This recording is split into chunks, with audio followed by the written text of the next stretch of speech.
Next year, every meeting will be a live meeting, so presumably there will be some adjustment in how the market anticipates when a rate hike is coming.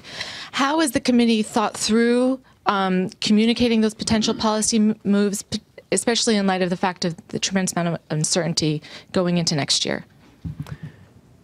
I think having regular press conferences will be a big gain for communication. I certainly hope it will. That's the plan.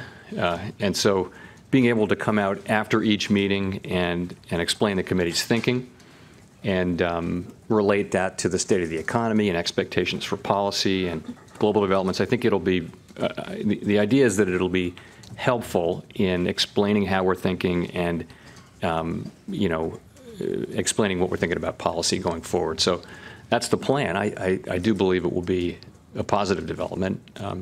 I think it'll also become the case over time that there will be no prior as to whether we would move at a quarterly meeting or one of the meetings at which we do not file an SEP. As you know, we only update our projections under the current approach quarterly, whereas we have eight meetings. So I think we'll move to a more we'll have the ability to move at 8 different meetings, not 8 times, but at 8 different meetings on the year.